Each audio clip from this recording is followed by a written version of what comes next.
পাথর প্রতিমাতে বাজে বিস্ফোরণে একই বাড়ির 5 সদস্যের মৃত্যুর আশঙ্কা। রাজ্যে ফের বাজি কারখানায় বিস্ফোরণ। পাথর প্রতিমার ঢোলাহাট থানায় রায়পুরের তৃতীয় ঘেরিতে বাজি বানানোর সময় বিস্ফোরণ হয়েছে বলে জানা যাচ্ছে। ঘটনায় মৃত্যু হয়েছে 6 জনের, এর মধ্যে 3 জন শিশু রয়েছে বলে জানা গিয়েছে। স্থানীয় সূত্রের খবর, রাত 9:30 নাগাদ আচমকা বিকট শব্দ শোনা যায়। তার কিছুক্ষণ বাদে স্থানীয় বাসিন্দারা দেখতে পান আগুনের গ্রাসে একটি বাড়ি। শুরু হয় হইচই। আগুন নেভানোর চেষ্টার মধ্যেই আবার কয়েকটি বিস্ফোরণের শব্দ ভেসে আসে। খবর পেয়ে ঘটনাস্থলে যায় পুলিশ। শুরু হয় আগুন নেভানোর কাজ, সেই সঙ্গে বাড়ির ভেতরে থাকা লোকজনকে উদ্ধারের চেষ্টা।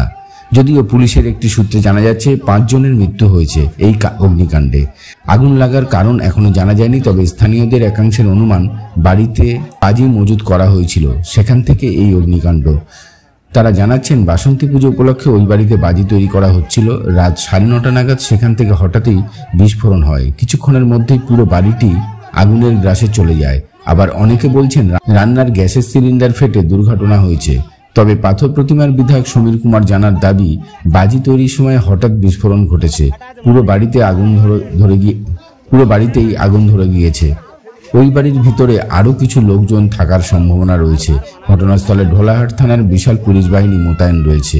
পুলিশ অবশ্য এখনই দুর্ঘটনার কারণ নির্দিষ্ট করে কিছু বলছেন না। আপাতত আগুন নেভানোর চেষ্টার সঙ্গে সঙ্গে চলছে উদ্ধার কাজ।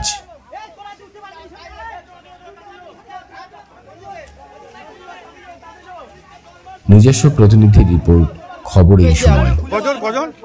ওরা মানে যে বয়স্ক লোক, ওনার দেখতে পাচ্ছি না, ওনার স্ত্রী আছে বেঁচে, আর ওনার একটা স্ত্রী এবং একটা বৌমা, 2টো ছেলে বেঁচে আছে এই পর্যন্ত। আর বাচ্চা দেখতে পাচ্ছি না। এটা কি বোমের কারখানা ছিল? হ্যাঁ, বোমার কারখানা। ও পাশে বোমার কারখানা তৈরি হতো এখানে বোম। হ্যাঁ, এখানে বোমা তৈরি হচ্ছে। কজন ক্ষতি হতে পারে মনে করা হচ্ছে? আচ্ছা, বাচ্চা কজন? এখনো কি কোনো আহতদের পাওয়া গেছে? ছোট বৌমা আহত, গাড়ি নিয়ে চলে গেছে।